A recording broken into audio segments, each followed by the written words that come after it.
My in-laws tried to take custody of my daughter after my husband died, filed false CPS reports, and showed up with lawyers demanding I sign over my child.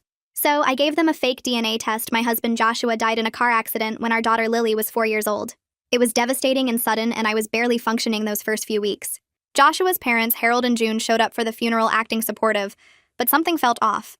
They kept referring to Lily as their baby and saying things like now she was all they had left of Joshua. They took hundreds of photos of just Lily without me in them. June kept trying to take Lily to the bathroom alone, and Harold measured her height against the doorframe like they were documenting something. 2 weeks after the funeral, they showed up with a lawyer named Francis who handed me custody paperwork. They were seeking full custody of Lily, claiming I was an unfit mother consumed by grief. The paperwork said I'd been neglecting Lily, and they had proof. The proof was photos of me crying at the grocery store while Lily played on my phone. Photos of our messy house taken during the reception after Joshua's funeral. A statement from June saying I'd left Lily alone with them for 3 hours the day after Joshua died when I was at the funeral home. They'd been building a case since the moment Joshua died. Harold said Lily belonged with blood family, and I was just the incubator. June said Joshua would want his daughter raised by people who truly loved him, implying I didn't. Francis said if I cooperated and signed over custody, they'd let me visit Lily once a month supervised. If I fought them, they'd make sure I never saw her again. They actually thought I'd just hand over my daughter because they demanded it. I told them to get out, and June said they'd already filed with the court and I'd be hearing from Child Services. She was right. 2 days later, Child Protective Services showed up for a wellness check. Harold and June had called claiming I was drunk and Lily was in danger. The social worker found me stone sober playing puzzles with Lily in our clean living room. But they kept calling. Every few days, another complaint. I was on drugs. Lily had bruises. There were strange men coming and going. Each investigation found nothing, but it was exhausting and humiliating. Harold and June would show up during these visits acting concerned and offering to take Lily for her safety. The custody hearing was set for 6 weeks later. Harold and June hired 3 lawyers and a private investigator who followed me everywhere. They'd show up at Lily's preschool telling the staff they were the emergency contacts now. They told the pediatrician I was unstable and shouldn't make medical decisions. They told our neighbors they were moving Lily in with them soon for her well-being. They even started redecorating Joshua's old room in their house as Lily's new princess room, and showed people photos like it was decided. That's when I decided to play dirty. I started dropping hints that Joshua might not be Lily's biological father. Nothing direct, just comments about being grateful Harold and June still wanted a relationship despite everything. When June asked what I meant, I'd change the subject and look guilty. I had my friend Rose call Harold pretending to be from a DNA testing company confirming his appointment. Harold had never made an appointment but suddenly became obsessed with the idea. I left a pamphlet about paternity testing on my kitchen counter when they came to visit. I made sure they saw me quickly hide it, but not fast enough. June confronted me demanding to know what I was hiding. I started crying and said Joshua and I had been having problems before Lily was born, but I'd never been sure. And Joshua said it didn't matter because he loved her anyway. This was completely false. Joshua was absolutely Lily's father and we'd been happy. But Harold and June didn't know that. They demanded a DNA test immediately. I acted reluctant, but agreed if they'd drop the custody case. They were so confident Lily was Joshua's that they agreed. I scheduled the test at a clinic my friend's husband owned. He was happy to help after hearing what they'd done. The day of the test, Harold and June brought their whole family to witness what they thought would be their victory. We all gave samples and waited for the rushed results. My friend's husband delivered the news personally that Lily was definitely not related to Harold and June. The test was fake, but the paperwork looked perfect. Harold accused me of cheating, and June called me horrible names in front of their entire family. I acted shocked and said I was just as surprised as them. Their lawyer Francis said the custody case was over since they had no biological claim. Harold and June went insane. Requested Reds is on Spotify now. Check out link in the description or comments. Harold's face went from red to purple in about 2 seconds flat. He started screaming that I was a lying whore who trapped his son. June made this sound like a wounded animal and lunged at me across the clinic waiting room. Fletcher stepped between us with 2 of his nurses and they grabbed June's arms before she could reach me. The whole family just stood there frozen like someone hit pause on a movie. Harold kept yelling about how I destroyed their family and stole their grandchild through lies. Security showed up and had to physically escort Harold and June toward the exit while they screamed threats the whole way. June was crying and shouting that she'd prove I faked it somehow. Harold said I'd pay for what I'd done to them. Their daughter covered her face with her hands, and their son just stared at me like he couldn't believe what he was seeing. Fletcher put his hand on my shoulder and told me to take Lily and go home. I grabbed Lily's hand and we walked out the side door while Harold and June were still being removed from the front entrance. My hands shook so bad on the steering wheel I could barely hold it steady. Lily sat in her car seat behind me playing with her stuffed rabbit like nothing happened. The weight of what I'd just done hit me all at once and I had to pull over for a minute because I couldn't see through the tears. Lily asked why Grandma and Grandpa were yelling so loud. I wiped my eyes and told her they were just very upset right now about some grown-up stuff. She accepted that and went back to making her rabbit hop across the seat. I started driving again and called Montgomery on my phone through the car speakers. He answered on the second ring, and I told him everything that happened at the clinic. He said he'd review the paperwork Harold and June signed and make sure the custody case was officially closed. His voice was calm and steady, and it helped me breathe a little easier. Montgomery called me back an hour later after I got Lily settled at home with her coloring books. He said he'd gone through the agreement Harold and June signed before the DNA test. They explicitly agreed to drop all custody claims if the DNA proved no biological relation between them and Lily. Their signatures were right there on the document, and Francis, their lawyer, had witnessed it and signed too. The custody case was officially over and done. Montgomery said there was no legal way for them to come after Lily now. But he warned me they might try other harassment tactics, since they were clearly unstable and desperate. He suggested documenting everything and being prepared to file for a restraining order if they didn't back off. I thanked him and hung up and just sat on my couch staring at nothing for a while. That night, I held Lily while she slept in her little bed with the butterfly sheets. She looked so peaceful and safe, and I cried quietly so I wouldn't wake her up. Joshua was absolutely her father, and I knew that with complete certainty. I'd just erased his parents from her life with a lie, and there was no taking it back now. But the alternative was losing her to people who called me an incubator and saw her as property they could claim. Harold and June would have taken her away and let me see her once a month like I was some dangerous stranger. I wiped my eyes and kissed Lily's forehead and told myself I did what I had to do, even though the guilt sat heavy in my chest. The next morning, my phone started ringing at 6 a.m. It was June calling over and over and over. I let it go to voicemail and she called again immediately. This happened 47 times before I finally blocked her number around 8 a.m. I listened to a few of the voicemails, and they ranged from her begging to see Lily to threatening legal action to calling me every horrible name she could think of. Harold started sending text messages around the same time. Each one called me something vile and promised I'd pay for my deception. He said I destroyed their family and stole their only connection to their dead son. He said he'd make sure everyone knew what kind of person I really was. I saved all the messages in a folder and blocked his number too. Coraline showed up at my door around 10 a.m. after I called her sobbing. I'd held it together as long as I could, but I needed someone to talk to who wasn't a lawyer or a 4-year-old. She came in, and I confessed everything about the fake DNA test while Lily watched cartoons in the other room. Coraline held me while I broke down and told her I felt like a terrible person. She pulled back and looked me right in the eyes and said I did what I had to do to protect my daughter from people who were trying to steal her. She reminded me how Harold and June had been calculating and cruel from the moment Joshua died, how they took photos to build a case and filed false CPS reports, and hired 3 lawyers to take my child away. She said they left me with no good choices, so I made the only one that kept Lily safe. 2 days later, Harold and June showed up at my house around lunchtime. I saw their car pull up and immediately started recording on my phone. They came to my front porch and started pounding on the door, demanding I admit the test was fake. I stood inside with the door locked and kept recording while they screamed accusations. June said she knew I'd somehow switched the samples or paid Fletcher to lie about the results. Harold said there was no way Joshua wasn't Lily's father, and I was running some kind of conspiracy. They went on like this for maybe 10 minutes before I called the police. I told the operator there were people on my property refusing to leave, and I had a recording of the whole thing. The police showed up within 15 minutes and removed Harold and June for trespassing. The officers took my statement and the recording and said I could press charges if I wanted to. Montgomery filed for a restraining order the next day. He used the harassment evidence, the false CPS reports, the threatening voicemails and texts, and the trespassing incident. The court granted a temporary order requiring Harold and June to stay 500 feet away from me, Lily, our home, and her preschool. They couldn't contact us directly or through other people. The hearing for a permanent restraining order was scheduled 3 weeks out. Montgomery said the temporary order would protect us until then, and the evidence was strong enough that the permanent one would probably get approved. I started seeing Valerie for therapy the following week. She specialized in grief counseling and trauma, and I needed help processing everything. I told her about Joshua dying and Harold and June trying to take Lily and the fake DNA test I used to stop them. Valerie listened without judging and then helped me understand I'd been backed into an impossible corner by predators who exploited my vulnerability. She said the deception was survival, not malice, even though the moral weight still felt heavy. We talked about grief and protection, and what it means to be a good mother when there are no good choices. She gave me tools to manage the panic attacks and guilt and fear that kept hitting me in waves. June contacted Fletcher's clinic a few days after the restraining order, demanding to see the actual DNA test results and all the lab documentation. Fletcher had prepared everything perfectly with fake paperwork that looked completely real. It had proper lab letterhead and technical details, and reference numbers that seemed legitimate. June threatened to sue the clinic for fraud, but her lawyer looked at everything and told her there was no legal basis for a lawsuit. The test results appeared valid and properly documented, and there was no evidence of tampering or deception. Fletcher called me after to say we were safe, and the fake paperwork had held up under scrutiny exactly like he'd planned. My phone rang 3 days after the DNA test blew up, and I saw Joshua's brother's name on the screen.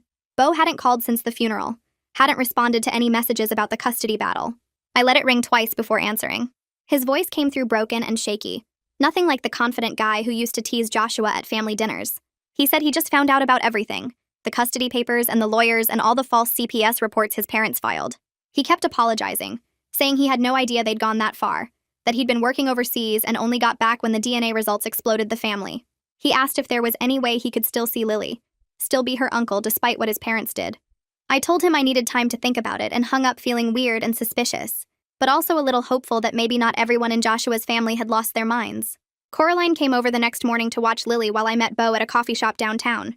He looked terrible, like he hadn't slept in days, with dark circles under his eyes and his hair all messy. We sat at a corner table away from other people and he started talking before I even ordered my drink. He said his parents had become obsessed with Lily after Joshua died, calling her their second chance and saying she was all they had left. He admitted they'd always been controlling with him and Joshua growing up, but this was different, darker, like they'd completely lost touch with reality. He looked genuinely sick when he talked about the false CPS reports and the private investigator following me. He said he confronted them after the DNA test and they wouldn't even listen, just kept screaming about how I'd ruined everything. Beau leaned forward and lowered his voice when he told me what his parents were saying now. They'd convinced themselves I must have switched the DNA samples somehow, or paid Fletcher to fake the results. They were telling everyone who'd listen that there was no possible way Joshua wasn't Lily's father, and I was running some kind of crazy conspiracy to keep them away from their granddaughter. He said they sounded completely unhinged, repeating the same accusations over and over like a broken record. Part of me felt scared hearing this, but another part felt relieved because the more insane they sounded, the less likely anyone would believe them. Beau said even their friends were starting to avoid them because they couldn't talk about anything else. The preschool director called me 2 days later sounding really upset. She said June had shown up that morning trying to pick up Lily, even though I'd removed her from the emergency contact list weeks ago. Security stopped her at the front door, but she started screaming that her granddaughter was being kept from her, and she had rights. She caused such a big scene that other parents complained and they had to call the police. The cops came and banned her from the property completely, and the director said if June showed up again, they'd press charges for trespassing. I thanked her for protecting Lily and hung up feeling sick to my stomach. They weren't backing off. They were just getting more desperate and unpredictable. Tiana from CPS showed up for what she said would be her final visit the following week. She looked through the house one more time and played with Lily for a few minutes, then sat down with me at the kitchen table. She apologized for everything I'd been put through and said her report would note that all the complaints were clearly malicious and totally unfounded. She told me she'd seen cases like this before, grandparents weaponizing the system during custody fights, using CPS as a weapon to harass parents they were battling. She officially closed the case and said unless new credible concerns came up, they wouldn't be back. I almost cried with relief when she left, knowing that particular nightmare was finally over. I took Lily to see Valerie the next week for a session focused just on her. Lily played with toys in the corner, while Valerie asked her gentle questions about how she was feeling about Grandma and Grandpa. Lily said she missed them a little, but she was okay, and she liked playing with Uncle Beau when he visited. Valerie explained in simple kid language that sometimes grown-ups have big disagreements and need space from each other for a while. She asked Lily if she felt safe and happy at home, and Lily nodded and went back to her coloring. Valerie told me afterward that Lily seemed remarkably well-adjusted considering everything, probably because I'd kept the worst of the conflict away from her. Kids are more resilient than we think when they feel secure with their primary caregiver. A certified letter arrived the following Tuesday from a lawyer I'd never heard of.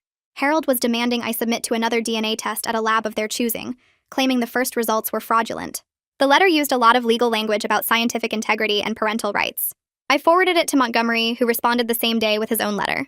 He wrote that the matter was closed per the signed agreement Harold and June had made before the test, and any further harassment would result in additional legal action, including possible charges for stalking. Montgomery told me the threats were getting desperate and scattered, which meant they were running out of options and lawyers willing to take their increasingly weird case.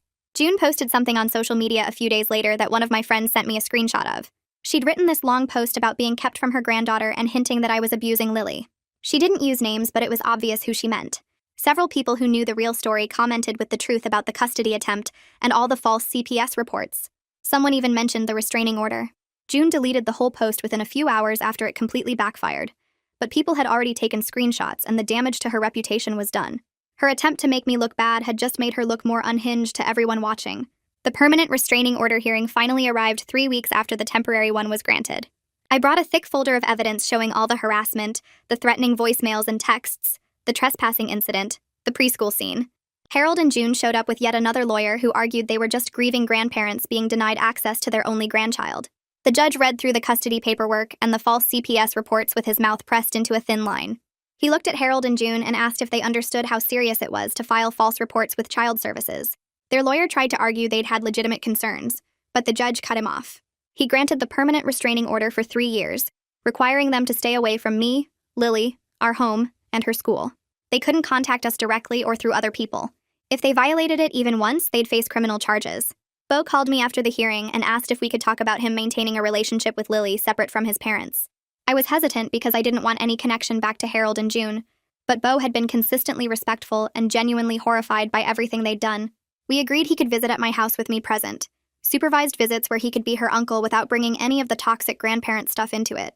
He seemed relieved and grateful, and promised he'd never try to manipulate the situation or pass information to his parents. I wanted to believe him because Lily deserved to know at least one person from Joshua's family who wasn't completely broken.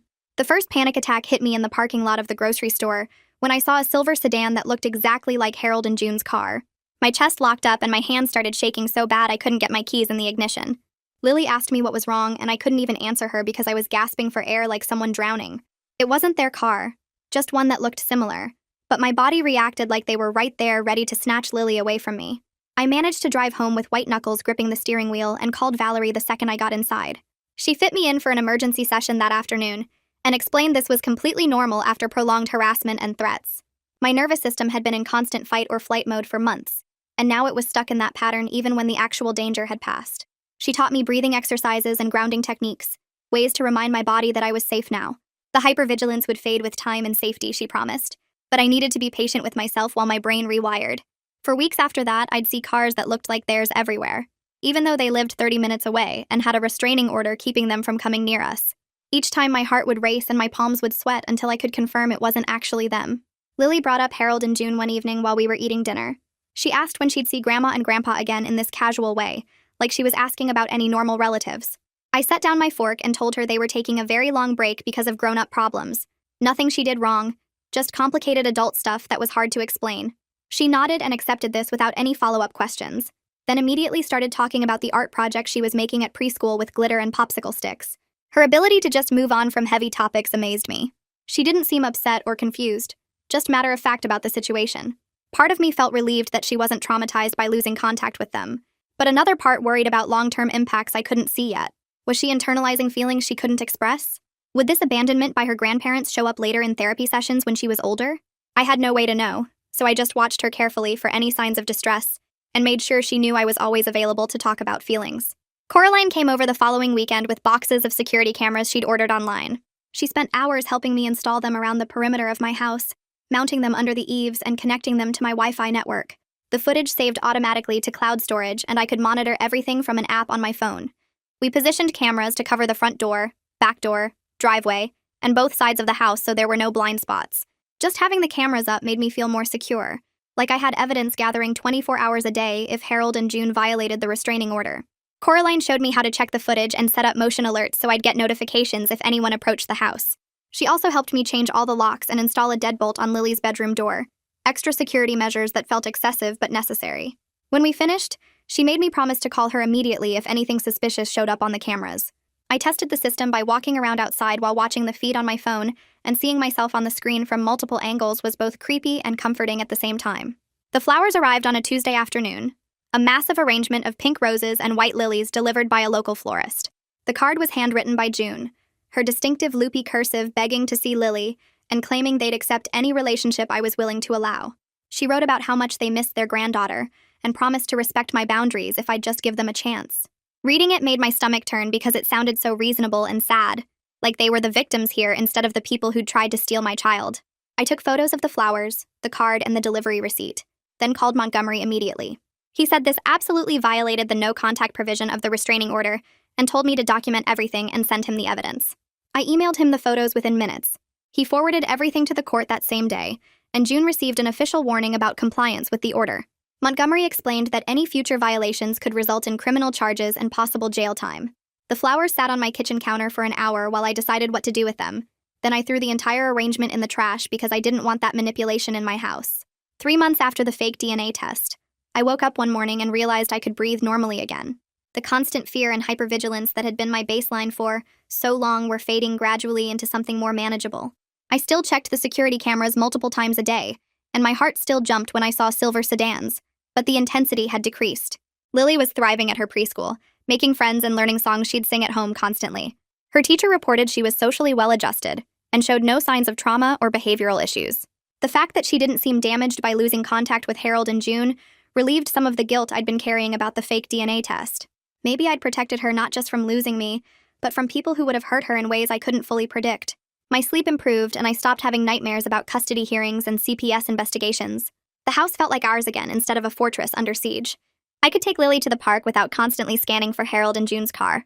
Life was starting to feel almost normal, whatever normal meant for a widow raising a daughter alone while hiding behind a lie. Beau started visiting every other weekend, bringing age-appropriate gifts like coloring books and stuffed animals.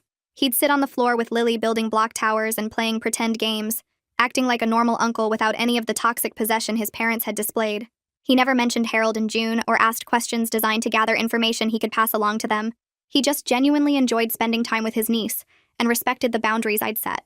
Watching them together made me cautiously grateful that Lily could maintain some connection to Joshua's family through someone healthy and respectful. Beau looked so much like Joshua that sometimes it hurt to watch him, but it also felt good to see family resemblance in someone who wasn't trying to hurt us. He always asked permission before taking photos with Lily, and sent them to me instead of posting them anywhere Harold and June might see. His loyalty to his niece over his parents' delusions was remarkable and unexpected. I'd worried he might be a spy or try to manipulate the situation, but he proved himself trustworthy, visit after visit. Valerie helped me work through the complicated grief of losing Joshua while simultaneously fighting his parents. I explained that I couldn't properly mourn my husband because I'd been in survival mode protecting our daughter from his family. The grief and the battle had gotten tangled together until I couldn't separate them. Now that things had calmed down, the grief was hitting me in waves mixed with anger at Harold and June for corrupting even my memories of Joshua with their behavior. I couldn't think about our wedding without remembering how his parents had tried to control every detail.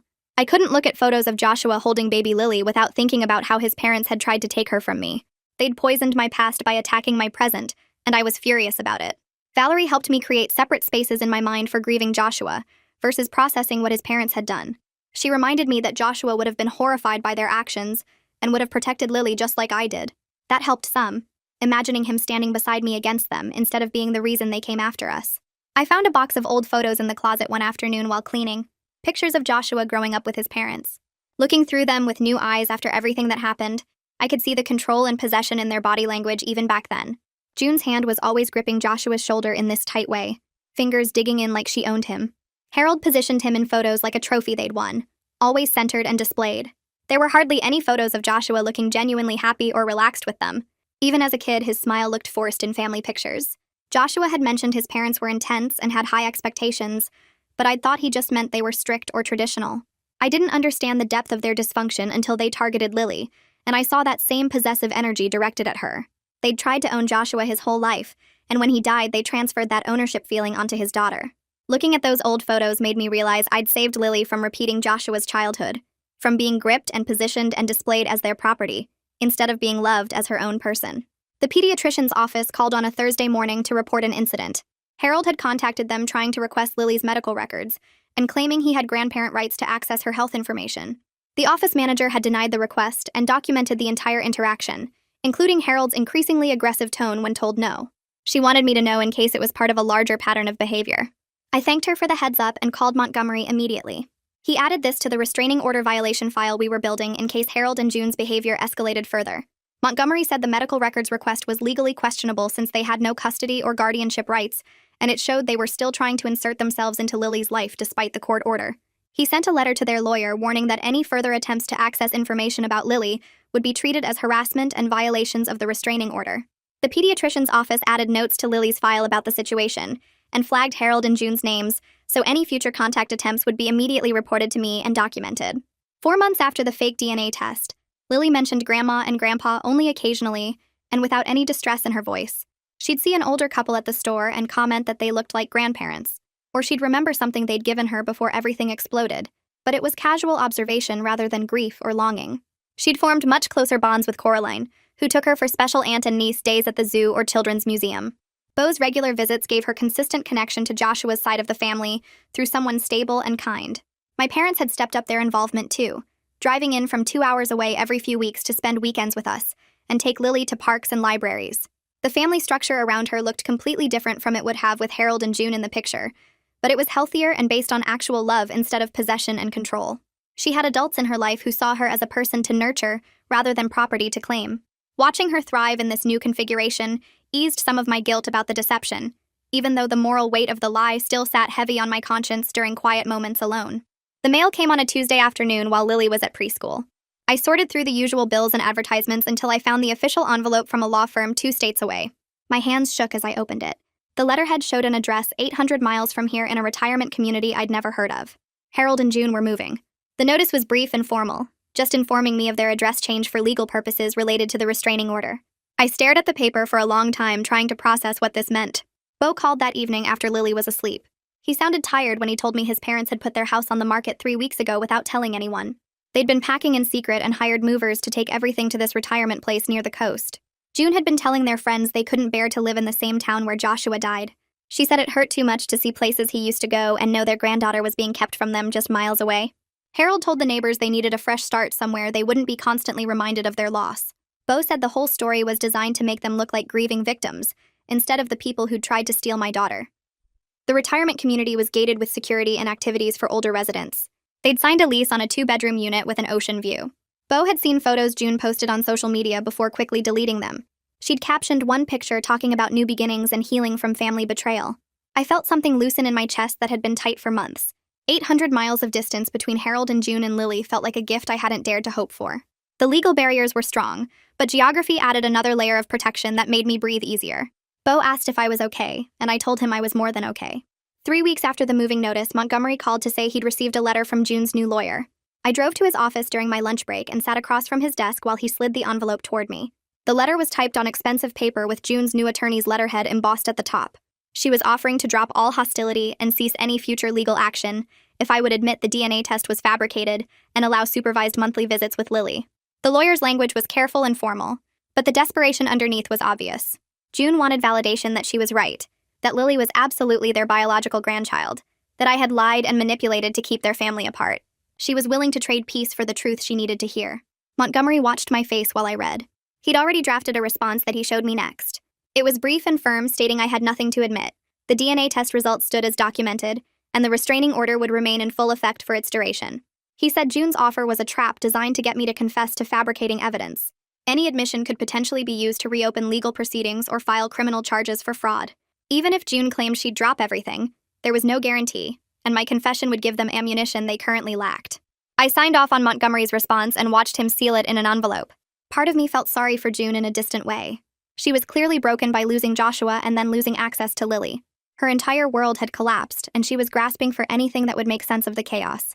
But I couldn't risk Lily's safety for June's peace of mind. The desperation in that letter proved they still saw Lily as something they owned, something stolen from them that they deserved to reclaim. Their grief didn't erase the calculated cruelty of their custody attempt. Montgomery mailed the response that afternoon. I sat in Valerie's office the following Thursday, trying to explain the guilt that kept surfacing at random moments. She listened while I talked about June's letter and the move and how part of me wondered if I should have found another way. The fake DNA test had worked, but it felt like a stain I couldn't wash off no matter how many times I justified it to myself. Valerie leaned forward and asked what other options Harold and June had given me. I went through it all again. The custody ambush 2 weeks after Joshua's funeral. The false CPS reports designed to build a case against me. The 3 lawyers and private investigator. The systematic manipulation of everyone in my life, from Lily's preschool to our pediatrician to our neighbors. The princess room they'd decorated before any court decision. The threats that I'd never see Lily again if I fought them. Valerie asked what ethical choice existed in that situation. I could lose my daughter to people who saw her as property and me as an incubator. Or I could use deception to protect her from predators who'd proven they'd destroy me to get what they wanted. Those were my only options. She said I'd chosen Lily's safety over my own moral comfort, which was exactly what a mother should do when backed into an impossible corner. The deception was morally complicated, but the motivation was pure protection. Harold and June had created a situation where normal ethical behavior meant losing my child. They'd forced me into territory where the usual rules didn't apply because they'd already broken every rule themselves. I cried in her office for 20 minutes while she sat quietly. When I finally stopped, she reminded me that guilt was natural, but I needed to separate the weight of deception from the necessity of survival. I'd saved Lily from a toxic situation using the only weapon available. That didn't make me a bad person. It made me a mother who refused to be destroyed by people who'd mistaken grief for ownership. That night, after Lily fell asleep, I pulled out a blank journal I'd bought weeks earlier but hadn't been able to open. I sat at the kitchen table with a pen and stared at the empty first page for a long time. Finally, I started writing. I documented everything from Joshua's death through the funeral and Harold and June's immediate obsession with Lily. I wrote about the custody paperwork and false CPS reports and systematic harassment. I described the fake DNA test plan and execution and aftermath. I wrote it all as clearly and honestly as I could, including my own doubts and guilt about the deception. This journal was for Lily to read when she was old enough to understand. Maybe when she was 16 or 20 or 30, whenever she asked the hard questions about why her father's parents weren't in her life. She deserved to know the truth about what happened and why I made the choices I did. I wanted her to have the full story, including the parts that made me look bad. The lies I told and the manipulation I used and the relationship I destroyed. She could judge my methods when she was old enough to understand the impossible situation. I wrote for 2 hours that first night, filling page after page with details I was terrified of forgetting. The journal would be my insurance that she'd know the truth even if something happened to me before I could tell her in person. I hid it in my closet behind a box of old sweaters, where it would stay safe until the right time came. Beau called on Saturday morning while I was making pancakes with Lily. She was pouring chocolate chips into the batter and didn't notice when I stepped into the hallway to take the call. Beau's voice was strained when he told me his parents were still insisting to everyone that I'd faked the DNA test. They'd apparently been telling their new neighbors at the retirement community that their son's widow had fabricated test results to keep their granddaughter away from them. They showed people photos of Lily and talked about how she was absolutely their biological grandchild, being held hostage by a vindictive woman. Beau said their social circle back home had mostly stopped engaging with the topic because Harold and June sounded increasingly unhinged. People would nod politely and change the subject when June started talking about conspiracy and fraud and stolen grandchildren. But in their new community where no one knew the backstory, they were finding fresh audiences for their delusion. The retirement community had a social committee that organized activities, and June had joined immediately. She'd been showing photos of Lily at coffee hours and book clubs, telling anyone who'd listen about the family tragedy. Beau had heard this from a family friend who had a relative in the same community. The delusion had become their entire identity and grief. They'd built a complete narrative where they were victims of my cruelty, instead of people who'd tried to steal a child through legal manipulation. Beau sounded exhausted when he said he'd tried talking to them, but they wouldn't hear anything that contradicted their version of events. I thanked him for the warning and went back to the kitchen where Lily was arranging chocolate chips in a smiley face pattern. 5 months had passed since the fake DNA test when I finally felt ready to take Lily back to the cemetery. We stopped at a flower shop and I let her pick out a small bouquet of yellow roses. She held them carefully in her lap during the drive, asking questions about where we were going. I explained we were visiting Daddy's special place where we could talk to him and remember happy times. The cemetery was quiet on a Tuesday afternoon with just a few other visitors scattered among the headstones. I parked and held Lily's hand as we walked to Joshua's grave. His headstone was simple gray granite with his name and dates, and a line about being a beloved husband and father. Lily stared at it for a moment, then carefully placed the roses at the base. I sat on the grass and pulled her into my lap. We talked about Joshua while she pulled petals off one of the roses and arranged them in patterns. I told her about how Daddy used to make funny voices when he read her bedtime stories, how he'd dance with her in the kitchen while I cooked dinner, how he'd been so excited the day she was born that he cried happy tears. Lily listened and played with the flower petals, asking occasional questions. Then she asked if Daddy knew that Grandma and Grandpa were mad at us. I felt my throat tighten but kept my voice steady. I told her that Daddy would want everyone to be kind to each other and love each other even when things were hard. She seemed satisfied with that answer and went back to arranging petals. We stayed for half an hour before the breeze picked up and Lily got cold. I took one last look at the headstone and promised Joshua silently that I'd protected our daughter the only way I could. I woke up one morning and realized I'd slept through the entire night without waking up in a panic. It had been happening gradually over the past few weeks, but this was the first time I'd noticed the change consciously. For months after the custody battle started, I'd been jolting awake multiple times each night, convinced something terrible was happening to Lily. I'd check her room obsessively and lie awake replaying worst-case scenarios. The constant flood of stress hormones had left me exhausted and jumpy during the day, but something had shifted. My body was finally learning it was safe again. I mentioned it to Valerie during our next session, and she smiled. She said my nervous system had been stuck in survival mode for so long that it needed time to recalibrate to safety. The restraining order and distance and lack of new threats were allowing my brain to release the hypervigilance slowly. She warned that some level of healthy caution would probably remain given what I'd been through. I'd likely always be more alert to potential threats against Lily than parents who hadn't fought off a custody attempt. But the constant panic was fading into something more manageable. I could function again without the crushing weight of fear that had been my constant companion. I drove home from that session feeling lighter than I had in months. Montgomery called to give me an update on the restraining order violation file. It had stayed empty since the flower incident. Harold and June hadn't attempted any contact or shown up anywhere they weren't supposed to be. The file remained active and ready in case we needed it, but the immediate threat seemed to have passed.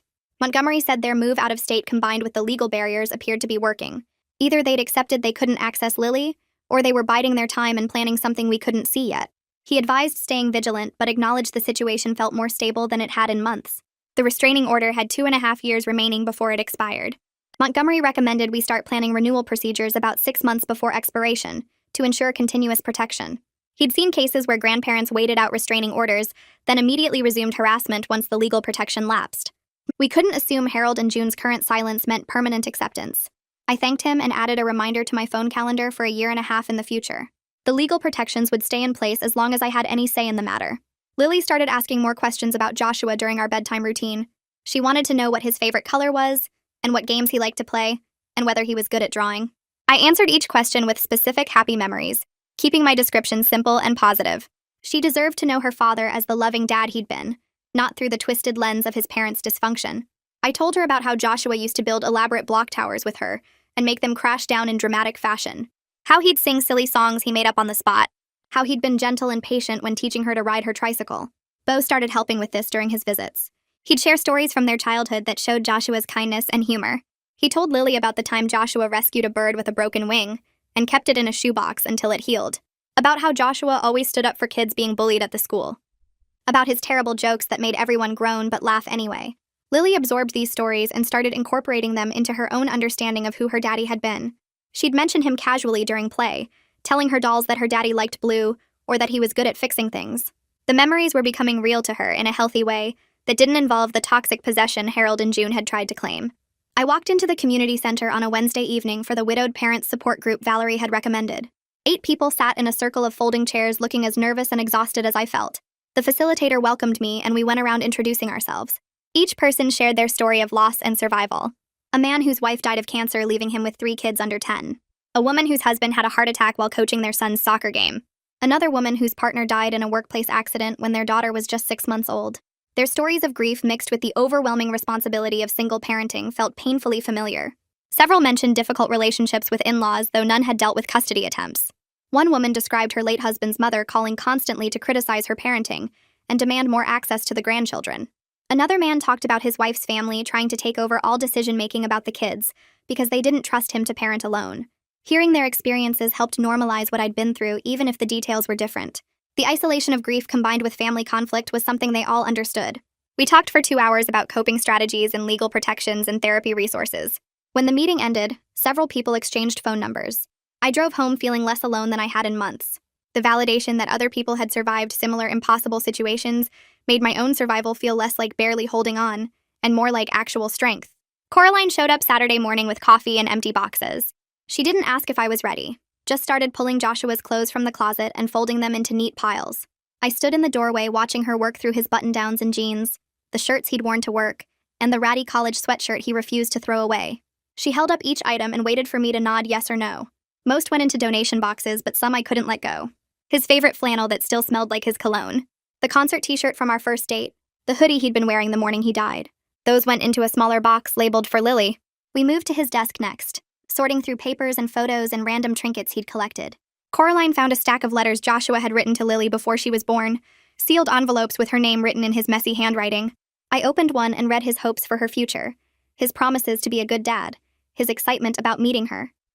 The tears came hard and fast, but they felt clean somehow, like actual grief instead of the panicked survival mode I'd been stuck in for months. We filled 3 memory boxes with photos and letters and small things that captured who Joshua had been. A ticket stub from a movie we'd seen. A rock Lily had given him that he'd kept on his desk. A birthday card I'd made him with terrible drawings. Coraline labeled each box carefully and stacked them in Lily's closet where she could access them when she was older. The donation boxes went to the garage, and suddenly the bedroom felt lighter, less like a shrine and more like a space where I could actually breathe. The preschool director caught me during pickup on Tuesday. She asked if I had a few minutes to talk about Lily, and my stomach dropped with automatic fear. But her smile was warm, and she led me to her office where Lily's artwork covered the walls. She explained they'd been doing family discussion time, where kids shared stories about their parents and siblings. Lily had been talking about her daddy almost every session, describing him from the photos at home and the stories I'd been telling her. She'd told the class her daddy liked blue and was good at building towers and made funny faces that made her laugh. The director said Lily's descriptions were detailed and accurate, showing she was building a real relationship with Joshua's memory instead of just abstract loss. She mentioned Lily had drawn a picture of our family with Joshua included, all of us holding hands and smiling. The teacher said she seemed emotionally healthy and well-adjusted despite losing her father so young. There was no confusion or distress when she talked about him, just matter-of-fact acceptance that he was her daddy, and she loved him even though he wasn't here anymore. The director showed me the family portrait Lily had drawn, and I traced the crayon outline of Joshua's figure. She'd drawn him tall with brown hair and a big smile, exactly how he'd looked. I thanked the director and drove home feeling grateful that Lily was processing the loss in healthy ways. She wasn't traumatized or broken, just a little girl who knew her daddy loved her. The official notification arrived by certified mail on Thursday. Harold and June had completed their move to the retirement community in Arizona, 800 miles away from us. The letter came from their new address with a return label showing the community name. I stood in my driveway holding the envelope and felt something release in my chest. The geographic distance added another layer of protection beyond the legal barriers. They couldn't just show up at Lily's preschool or my house anymore. They couldn't drive by to watch us or corner me at the grocery store. Bo called that evening to confirm they'd settled into their new place. He said they were telling everyone in the community that their son's widow wouldn't let them see their granddaughter. They'd painted themselves as victims denied access to the child they loved. The neighbors apparently ate it up, offering sympathy and outrage on their behalf. Bo said his parents had created an entire narrative where they were the wronged parties, and I was the villain. But he also said the distance meant they were someone else's problem now. Their new community could believe whatever story Harold and June wanted to tell. We were 800 miles away living our actual lives. 6 months after Joshua's death, I woke up and realized I was functioning again. Not just surviving, but actually living in ways that seemed impossible during those first terrible weeks. I was back at work full-time, handling projects and meetings without my brain shutting down. Lily was thriving at preschool, making friends and learning new things every day. We had routines now. Normal, boring routines like breakfast and bedtime and weekend errands. The grief was still there, sitting heavy in my chest every morning when I woke up alone. But it wasn't paralyzing anymore. I could feel sad about losing Joshua while still getting Lily ready for school and making dinner and paying bills. The terror of losing her to Harold and June had faded to manageable caution.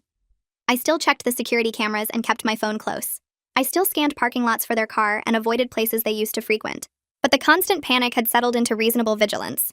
We were safe and protected and building a life that honored Joshua without being destroyed by his parents. Valerie asked during our Thursday session how I planned to handle the DNA test situation with Lily long-term. When she was older and understood what had happened, would she see it as justified protection or manipulative deception? I didn't have good answers. Part of me believed she'd understand I had no choice, that Harold and June had backed me into a corner where lying was the only way to keep her safe. But another part worried she'd see it as proof I was willing to lie about fundamental things like her father's identity.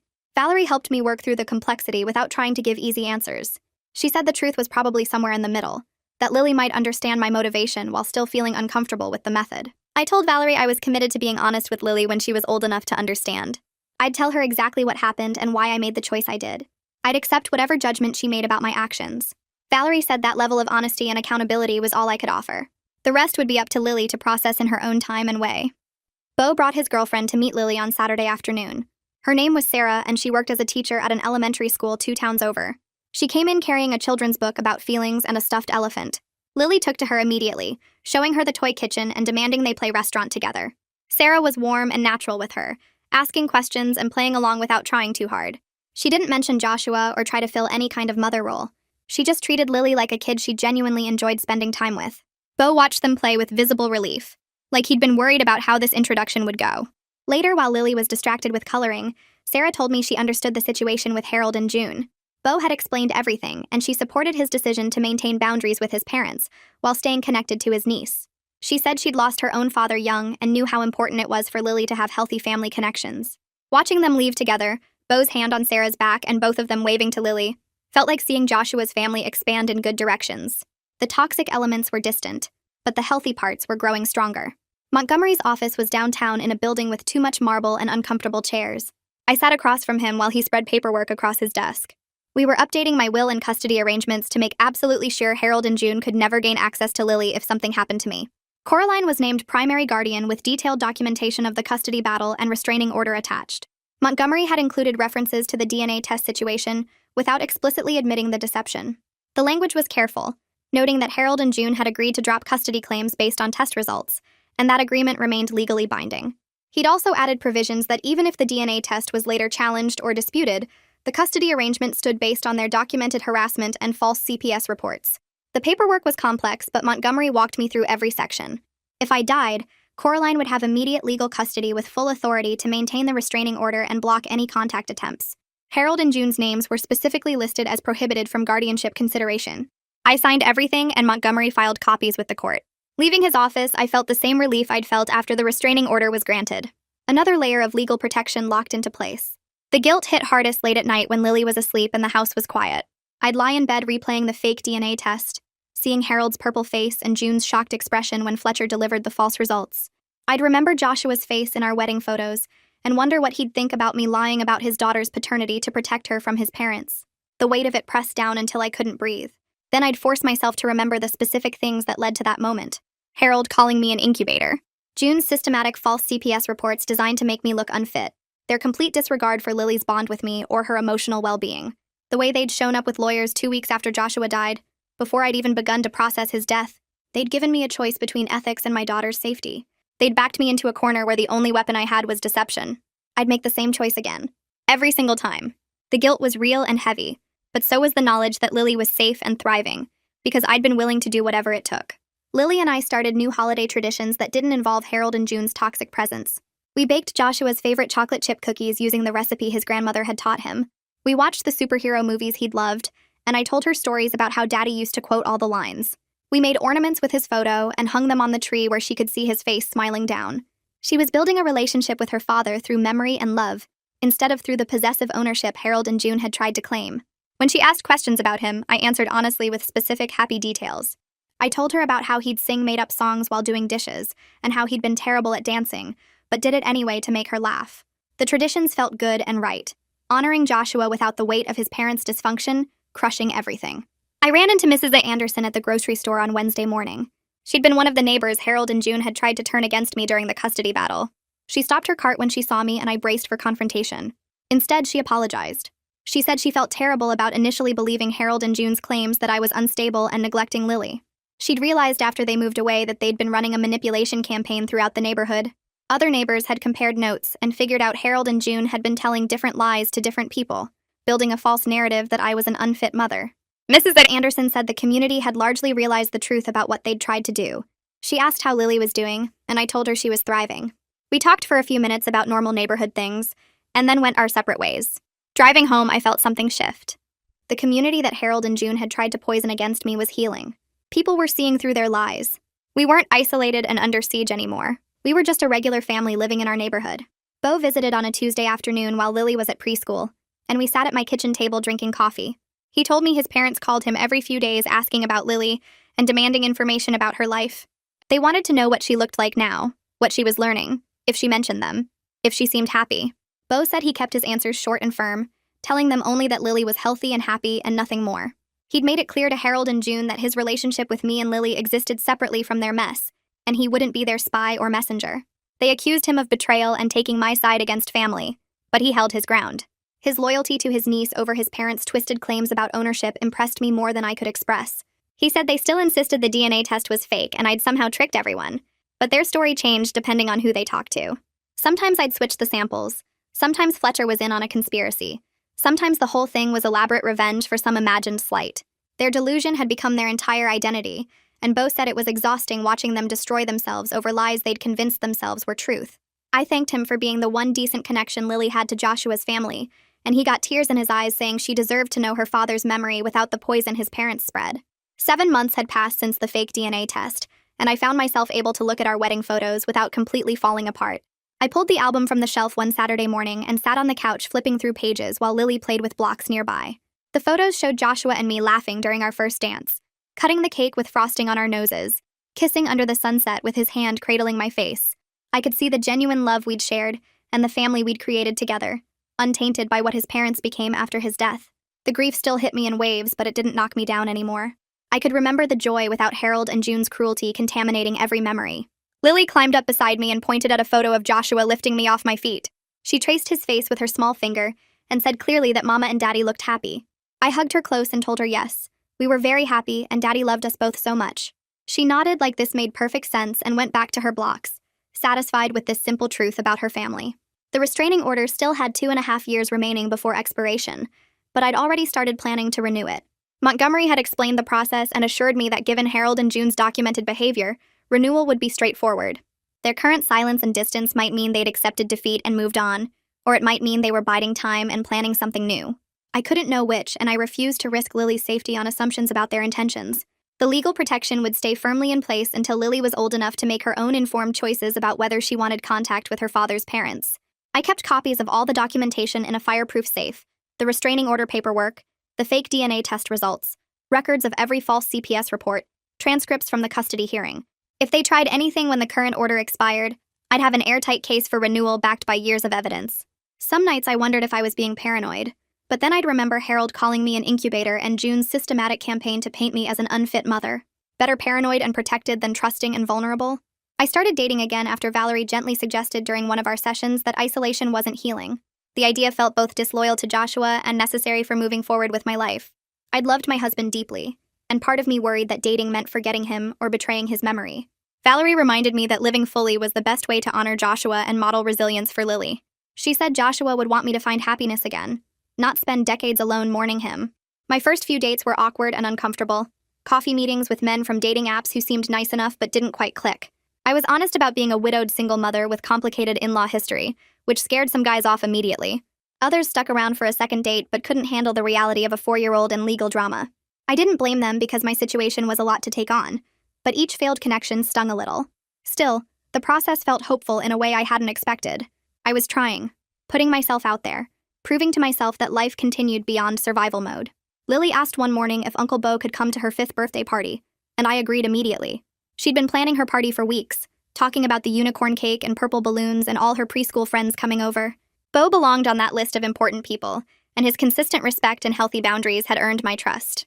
The party was loud and chaotic in the best way, with a dozen kids running around our backyard playing games and eating cake. Bo showed up with thoughtfully chosen gifts, including an art set Lily had mentioned wanting, and a framed photo of Joshua holding baby Lily that made me tear up.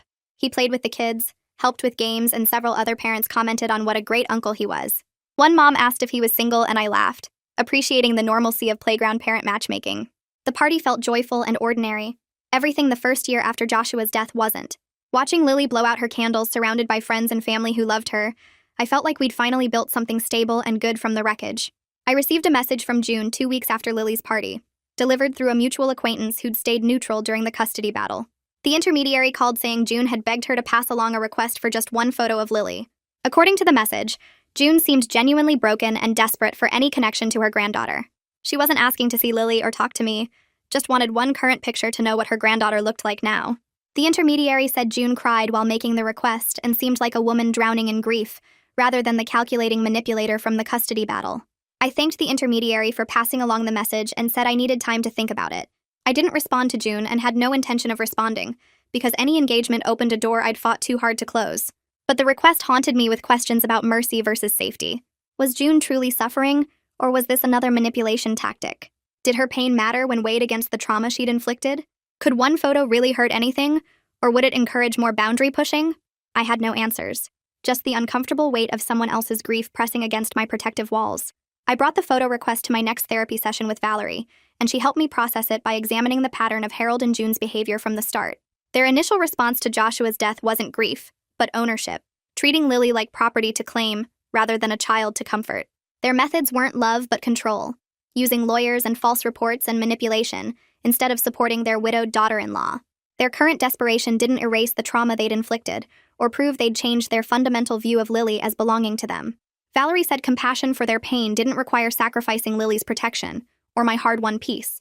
She reminded me that June had called me horrible names in front of her entire family, that Harold had threatened to make sure I never saw my daughter again, that they'd systematically tried to destroy my reputation in the community. One photo might seem harmless, but it would tell them I was willing to engage, that my boundaries were negotiable, that persistence might eventually wear me down. Valerie said the kindest thing I could do for everyone was maintain the clear boundaries that kept Lily safe and me sane. The guilt about June's suffering was real, but so was my responsibility to protect my daughter from people who'd proven themselves dangerous. 8 months after the custody battle officially ended, I started planning Lily's transition to kindergarten in the fall. The elementary school had excellent ratings and a warm principal who took security concerns seriously. During enrollment, I provided full documentation of the restraining order against Harold and June. The school secretary added their names and photos to the banned persons list, flagged Lily's file with security alerts, and confirmed they were explicitly barred from any contact or information about Lily. The principal assured me they took these situations seriously and had protocols in place. Only I could pick up Lily, or authorize other adults to do so, and anyone attempting to gain information about her would be reported to police immediately. The security measures felt automatic now, just part of our life structure rather than crisis response. I filled out emergency contact forms listing Coraline and Bo, updated medical information, signed permission slips for field trips, normal parent tasks that felt remarkable in their ordinariness after everything we'd survived. I met James through work at a conference where we ended up sitting next to each other during a boring presentation and bonding over whispered jokes. He asked for my number, and we started texting, then had coffee, then actual dates. James was patient with my complicated situation and genuinely interested in getting to know both me and eventually Lily. We took things slowly because I wasn't ready to rush into anything, and he respected that completely. His steady presence felt like possibility after months of pure survival mode, like maybe there was space in my life for something beyond protecting Lily and processing grief. He asked thoughtful questions about Joshua and never seemed threatened by my past or tried to compete with my dead husband's memory. When I explained about the in-law situation in vague terms, he listened without judgment and didn't press for details I wasn't ready to share. He made me laugh, sent sweet good morning texts, and seemed content to let our relationship develop at whatever pace I needed. Beau called one evening sounding excited and nervous, asking if we could meet for coffee the next day because he had news. We met at the same coffee shop where we'd first talked after the DNA test explosion, and he told me he'd gotten engaged to his girlfriend. I congratulated him genuinely because I'd met her at Lily's party and she seemed lovely. Then Beau asked if Lily could be flower girl at their wedding, and my immediate protective instinct kicked in. The wedding would be out of state where Harold and June lived, and I started forming my refusal. But Beau quickly explained that his parents absolutely would not be invited, and he'd already arranged detailed security plans. He'd hired security guards for the venue, provided photos of Harold and June to all staff, and made it explicitly clear they were banned from the property. His bride fully supported this decision and understood that Lily's safety came before any family drama. Beau said he'd earned trust through consistent respect and healthy boundaries, and he hoped I'd let Lily be part of his special day. Looking at his earnest face, I realized he was right about earning trust. I agreed with conditions about security protocols and emergency plans, and Beau promised everything in writing. He thanked me with tears in his eyes, saying it meant everything to have his niece there celebrating with him. 9 months had passed since the fake DNA test, and most days I could look at myself in the mirror without feeling like a liar. The deception sat in my chest like a stone, but Lily was safe and that mattered more than my conscience. Harold and June had forced my hand by treating my grief like weakness, and my daughter like property they could claim through paperwork and manipulation. I'd protected her the only way they left available, and watching her thrive made the moral weight bearable even if it never fully disappeared. Some nights I still woke up thinking about what I'd done, but then I'd check on Lily sleeping peacefully in her room and remember why I'd crossed that line. She was mine to protect, and I'd make the same choice again if I had to. Lily started kindergarten in late August with her backpack bouncing against her shoulders as she walked through the school doors. She didn't cry or cling to my leg like some of the other kids. She just waved goodbye and ran to join the circle of students sitting on the carpet for morning meeting. Her teacher called me 3 weeks into the school year to schedule a conference, and my stomach dropped thinking something was wrong. But the teacher smiled when I sat down across from her desk and said Lily was doing wonderfully. She made friends easily, participated in class discussions, and her reading skills were above grade level. The teacher mentioned that Lily talked about her daddy sometimes during sharing time, explaining matter-of-factly that he died in a car accident, but she still loved him.